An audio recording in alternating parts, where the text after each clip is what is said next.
The first real moment of doubt crept in on a Saturday night, the kind of night that should have been just another normal evening in our house. I was in the kitchen, washing up after dinner, when I heard Laura's laughter drift in from the living room.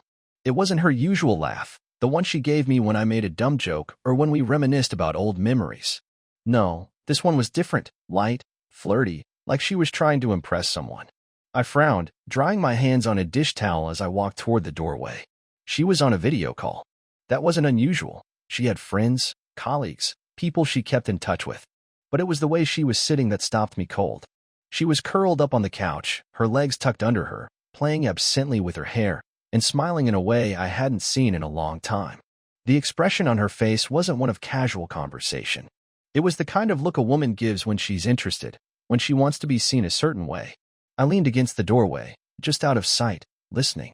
"Oh, stop," she giggled, shaking her head as she ran a hand through her hair, her fingers curling a strand around them before letting it drop. "I'm not that bad." A deep voice rumbled from the phone, not loud enough for me to make out the words, but enough that I could tell it wasn't one of her usual friends. It had weight to it, a richness that immediately set my teeth on edge. I stepped forward, making my presence known, and she jumped slightly, her head snapping toward me. For a fraction of a second, I saw something cross her face, guilt, maybe, or irritation that I had interrupted. "Who's that?" I asked, my voice steady, casual. I wasn't accusing. Not yet. She blinked, then smiled quickly, a little too quickly. "Oh, just a client. Nothing serious. We're going over some ideas for his event next month." She tilted the screen slightly away from me, angling it so I couldn't see. "Ethan, meet Daniel." "Daniel, this is my husband." "Hey, man," the voice greeted smoothly, with a confidence that made me bristle. Laura's been a lifesaver. I'd be lost without her. Something in the way he said her name made my stomach tighten. It wasn't casual.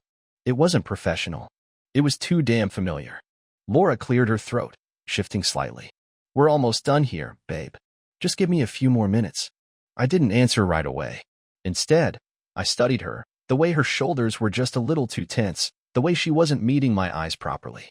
Finally, I nodded and turned away, but I didn't go far. I stood in the hallway, out of sight, but close enough to hear the hushed tones that followed. The laughter wasn't as open now, but the conversation continued, and it continued long after a few minutes had passed. That night, lying in bed beside her, I couldn't shake the feeling that something had shifted. Laura wasn't distant in the way you'd expect from someone hiding a secret. She wasn't cold, she wasn't avoiding me. If anything, she was overly affectionate, reaching for my hand, kissing my shoulder, asking about my day in a way that felt deliberate, like she was making up for something. I lay there, staring at the ceiling, while she breathed evenly beside me, and I knew. Maybe I didn't have proof, maybe I was being paranoid, but I knew. Something was happening, and it had a name. Daniel. The next morning, I woke up before Laura. She was curled up on her side, facing away from me, breathing softly. I stared at the back of her head for a long moment, my mind replaying every second of her conversation with Daniel. I wanted to believe that I was overreacting, that my instincts were wrong, that she really was just talking to a client, and that her laughter, her body language, the way she angled the screen away from me, none of it meant what I thought it did. But I wasn't an idiot. People didn't act like that for nothing. I sat up slowly, careful not to wake her, and reached for her phone on the nightstand. It was face down, but I knew the passcode. She had never hidden it from me before. My fingers hovered over the screen for a second before I turned it over. The screen lit up, and immediately, I felt my chest tighten. There was a notification from Daniel. I hesitated, listening to Laura's breathing. Still deep asleep. I tapped the message, and the conversation opened. "Daniel, can't stop thinking about you. Last night was amazing." I stared at the words, my heart pounding so hard I could hear it in my ears. The message had been sent at nearly 2 in the morning, hours after I had gone to bed. My eyes flicked up, scanning the rest of the conversation. "Laura, you're terrible. You know that? If Ethan knew half the things you said, he'd lose his mind. Daniel, maybe I like making you nervous. Maybe I like knowing I get you in ways he doesn't." There was more, a string of messages, some harmless, some crossing the line so far there was no way to justify them. No outright confession of anything physical, no direct proof of betrayal beyond words, but it didn't matter. The meaning was clear. I set the phone back down exactly where it had been and sat on the edge of the bed, staring at the floor. A part of me wanted to wake her up right then and demand an explanation, But what would she say? That it was harmless? That it was just talk? That I was making something out of nothing? I had heard it all before from other people, seen it play out in other relationships, watched friends get destroyed by half-truths and technicalities. Laura shifted slightly behind me, murmuring something in her sleep. I turned my head just enough to see her face, relaxed, peaceful, completely unaware that I had just seen everything I needed to see. The moment she woke up, I knew she would kiss me good morning, tell me she loved me, and pretend that nothing was wrong. I wasn't ready for that yet. I got up, grabbed some clothes, and left the room without a word. Downstairs, I stood in the kitchen, staring at the coffee maker as it dripped slowly into the pot, my hands gripping the edge of the counter. I had spent years trusting Laura without a second thought, never questioning where she was, who she was talking to, what she was doing. That kind of trust didn't come back once it was broken. Even if she swore up and down that nothing had happened, even if she begged me to believe her, I never would. Behind me, I heard the sound of footsteps. I didn't turn around. "Hey," Laura said, her voice still thick with sleep. "You're up early." I forced myself to sound normal. Couldn't sleep. She walked over, wrapping her arms around me from behind, pressing her cheek against my back. It took everything in me not to push her away. "I missed you last night," she murmured, her fingers trailing lightly over my stomach. "You fell asleep so fast." I swallowed hard, gripping the counter tighter. "Yeah, long day." She turned me around, looking up at me with soft, sleepy eyes, and for a second, I almost believed that everything was fine, that she wasn't hiding anything, that I hadn't just seen proof that she was emotionally tied to another man in ways she should only be tied to me. "I was thinking," she said, running her fingers over my chest. "We should do something together today. Just us." The words should have made me happy. A week ago, they would have. But now, they just felt like a distraction, like she could sense something had shifted and was trying to fix it before I caught on completely. "I have some errands to run," I lied, stepping back slightly. Laura frowned, tilting her head. "Since when do you run errands on Sundays?" "Since today." She studied me for a moment, something unreadable in her eyes. Then, just as quickly, she smiled and leaned up to kiss my cheek. "All right, but don't take too long. I want to spend some time together before the weekend's over." I nodded, not trusting myself to say anything else. I didn't have any errands to run. I got in my car and drove with no destination in mind, trying to think through what I had just seen. Confronting her now wouldn't do anything. She would deny it, twist it, tell me I was imagining things. I needed more. I needed something she couldn't talk her way out of. I pulled into a parking lot and grabbed my phone, my hands shaking slightly as I opened a new tab and searched for one thing I never thought I'd need. Private investigator. If there was more to this than messages, if there was even the slightest chance that she had taken things further than just words, I needed to know. And I wasn't going to rely on her to tell me the truth. The private investigator's office was in a strip mall between a vape shop and a tax service. It wasn't the kind of place that inspired confidence, but I wasn't looking for luxury, I was looking for the truth. I sat in my car for a few minutes before finally getting out and walking through the door. The waiting area was small, just a couple of chairs and a desk where a woman in her 60s sat typing on an ancient computer. She barely glanced up before motioning for me to take a seat. After about 10 minutes, a door opened and a man stepped out. He was in his late 40s, wearing a cheap button-down with the sleeves rolled up and a gun holstered at his hip. He looked like someone who had seen too much but stopped caring a long time ago. He gestured for me to follow him into his office, and I did, shutting the door behind me. He didn't waste time with small talk. "What are you looking for?" I sat down across from him, my hands clasped together. "I think my wife is cheating on me." He nodded like he heard those words every single day. "What makes you think that?" I hesitated for a second before pulling out my phone and opening the screenshots I had taken of Laura's conversation with Daniel. I slid the phone across the desk, and he picked it up, scrolling through the messages without any visible reaction. When he was done, he set the phone down and looked at me. "This isn't proof of an affair," he said. "It's inappropriate." "Yeah, but there's nothing here that says she's actually done anything physical." I clenched my jaw, already expecting that response. "I know. That's why I'm here." He leaned back in his chair, studying me. "What exactly do you want me to do?" I exhaled slowly, my stomach twisting as I said the words out loud. "I want you to follow her. I want to know if she's meeting him, where she's going, what she's doing when she's not with me. If there's something happening, I need to know." He nodded again, reaching for a notepad. "Give me her full name, her work schedule if you know it, the places she goes regularly. Any details that might help." I gave him everything I could think of, her usual routine, the coffee shop she liked, the gym she sometimes went to, the excuse she always used when she needed time alone. He wrote it all down, asked a few more questions, and then leaned forward, folding his hands together on the desk. "This is how it works," he said. "I'll follow her for a week, maybe 2, depending on what I find. If there's something going on, I'll get you proof. Photos, timestamps, locations. If she's clean, I'll tell you that, too. You'll get updates, but I won't contact you unless it's urgent. That work for you?" I nodded, my throat tight. "Then we're good to go." He slid a contract across the desk. "Sign here, and we'll get started." I picked up the pen and hesitated just for a second before putting my name on the paper. When I handed it back, he took it without looking and stood up. "I'll be in touch." I left the office feeling heavier than when I walked in. I sat in my car for a long time, staring at my hands, trying to process what I had just done. There was no turning back now. I had put the wheels in motion, and whatever happened next, I had to be ready for it. The next few days were torture. I tried to act normal around Laura, but every time she looked at her phone, every time she left the house, my mind went to the worst places. She noticed that I was different, but she didn't push. If anything, she seemed more relaxed than usual, like whatever stress she had been carrying was suddenly lifted. On the 3rd night, the investigator sent me a message. "Got something. Call me when you can." I stepped outside onto the back porch and dialed his number. He picked up after the first ring. "She met with him today," he said without preamble. "At a bar downtown. Just the 2 of them. They were there for over 2 hours. My stomach dropped, but I forced myself to stay calm. And they were close. Too close for just friends. Talking, laughing, leaning in when they spoke." He touched her hand a few times. She didn't pull away. I gripped the railing so tightly my knuckles ached. "Anything else?" He hesitated. "They left together." I closed my eyes, my entire body going numb. "Where did they go?" "Hotel. Hilton, the one on 5th. I didn't say anything. I couldn't. "I got photos," he said. "Everything you need to see."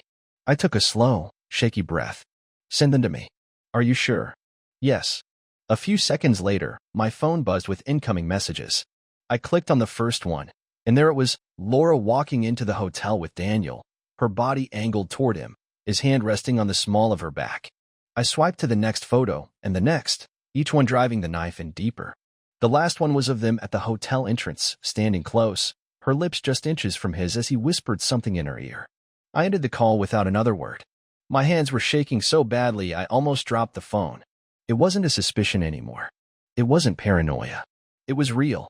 Laura was cheating on me. And now, I had proof. The moment I saw the pictures, something inside me snapped into place. I had been living in denial, clinging to the hope that maybe I was wrong, that maybe this was just some misunderstanding, but the images left no room for doubt. Laura wasn't just entertaining a fantasy in her messages. She wasn't just playing with fire. She had already walked straight into it. I stared at the photos on my phone until my vision blurred, my fingers tightening around the device as if I could crush the truth right out of it. My wife, the woman I had built my life with, was in a hotel with another man, a man she had been whispering to in the dark while lying beside me in bed. My breath came slow and deliberate as I forced myself to think, to plan, to decide what came next. I didn't storm back into the house. I didn't throw my phone at the wall or scream her name like some unhinged lunatic. That would have been too easy for her, giving her the chance to twist this, to cry, to play the victim. No, I needed to do this right. I needed to make sure that when I confronted her, there was no way for her to slither out of it. I needed to see the look on her face when she realized she had nowhere left to run. I composed myself, swallowed every ounce of rage and disgust, and walked back inside as if nothing had changed. Laura was in the kitchen, leaning against the counter with a glass of wine in her hand, scrolling through her phone. She looked up when I entered, smiling as if she wasn't a lying, cheating fraud. "There you are," she said, setting her phone down. "I was about to order dinner. You want the usual? Or do you feel like something different tonight?" I studied her for a moment, letting the silence stretch between us. She didn't squirm, didn't fidget, because she didn't know she had already been caught. I almost admired how seamlessly she could switch between her 2 lives, how easily she could look me in the eye and pretend. But that was about to end. "Actually," I said, keeping my voice neutral, "I was thinking we should talk first." She raised an eyebrow, taking a sip of her wine. "About what?" I pulled my phone out and placed it on the counter between us, unlocking it and opening the first picture. Laura's eyes flicked downward, scanning the image, and for the briefest second, I saw it. The way her face twitched, the way her fingers tightened just slightly around the stem of her glass before she caught herself. She looked up at me, feigning confusion. "What is this?" "You tell me," I said calmly. "Because it looks a lot like you walking into a hotel with Daniel." She stared at the phone again, this time longer, as if she could will the image to change into something less damning. Then, slowly, she set her glass down. "Ethan, don't lie to me," I cut her off, my voice sharp but steady. "Not this time. I want the truth, all of it. How long has this been going on?" She exhaled through her nose, pressing her lips together, and for the first time, she looked like she didn't know what to say. "I want a number, Laura," I pressed. "Weeks? Months? How long?" She hesitated, then finally sighed. "A couple of months." I laughed, but there was no humor in it. "That's funny, because your messages to him go back almost half a year. So I'll ask again, how long?" She swallowed, looking away. 6 months. I felt my stomach twist. I had suspected it was longer than she would admit, but hearing her say it out loud made it real in a way that even the photos hadn't. "Did you sleep with him?" I asked, though I already knew the answer. Her head snapped up. "Ethan, did you sleep with him?"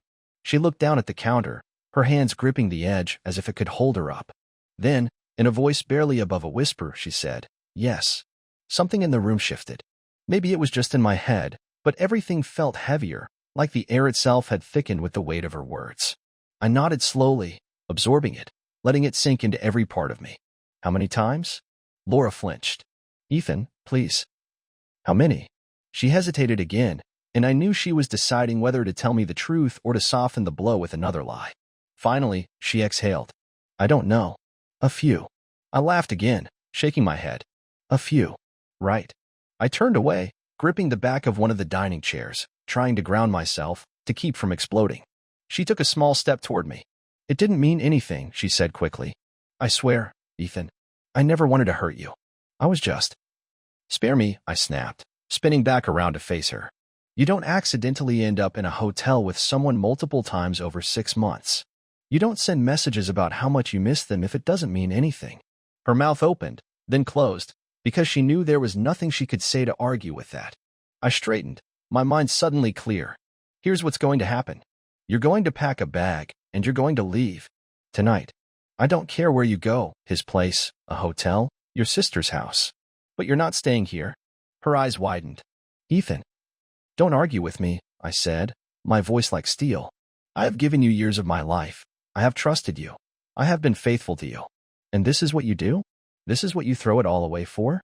You don't get to stay here and pretend everything is fine. Not after this." Tears welled up in her eyes, but I didn't care. She wasn't the victim here. "Please," she tried again, stepping forward. "Can we at least talk about this?" "We just did," I said coldly. "Now go pack your things." She stared at me for a long moment, searching for some crack in my resolve, some sign that I might soften. But there was nothing left for her to find. Finally, she nodded, swallowing hard, and turned to walk upstairs. I listened to her footsteps, listened to the sound of drawers opening and closing, listened to the quiet rustling of fabric as she packed. And then, finally, I listened to the front door open and shut, leaving me alone in the house we had built together. I exhaled, running a hand through my hair, my body still vibrating with anger, with hurt, with the sheer disbelief that this was how my marriage had ended. But it had. And there was no going back now. The silence in the house was heavier than I expected, but I didn't let it sink in. There would be time for that later. Right now, I wasn't done. Kicking Laura out wasn't enough. She had spent 6 months betraying me, lying to my face, laughing behind my back while I was still sleeping beside her every night. She had walked into my house, kissed me, told me she loved me, and then went straight to him. That wasn't something I could just accept and move on from. She didn't get to walk away from this with nothing but a guilty conscience. She needed to feel it, really feel it, the way I had. I grabbed my phone, opened our shared cloud storage, and started digging. Laura wasn't the most careful person when it came to technology. She thought deleting messages and hiding conversations would keep her secrets safe, but she had forgotten about one thing: automatic backups. I scrolled through the folders until I found what I was looking for. There it was, buried under months of files, screenshots, voice messages, a couple of short videos that she had sent to him. Things she must have thought were gone forever. things that made my stomach turn just looking at them. I selected everything and sent it to my email. Then, I sat down at the dining table, opened my laptop, and started working. I drafted a message, attached the evidence, and compiled a list of recipients. Laura's family, her closest friends, her boss, and, most importantly, Daniel's wife. I stared at the screen for a long time, my finger hovering over the send button. A part of me wondered if this was too much, if I should take a step back and think before I did something I couldn't undo. But then I remembered the way she looked at me when I confronted her, the way she tried to downplay it, the way she only admitted to things when she realized she couldn't lie her way out of it. I thought about the nights she had left our bed to text him, the mornings she had kissed me after being with him the night before. I pressed send. I leaned back in my chair, watching as the messages went out, one by one, to every person who needed to see them. There was no taking it back now. Laura's life, the life she had carefully built on deception, was about to come crashing down around her. And I didn't feel a single ounce of regret. The first response came in almost immediately. Her sister. What the hell is this? Tell me this isn't real. I didn't reply. Let her ask Laura. Let her demand answers from the person who had actually done this. Another message came through, her best friend.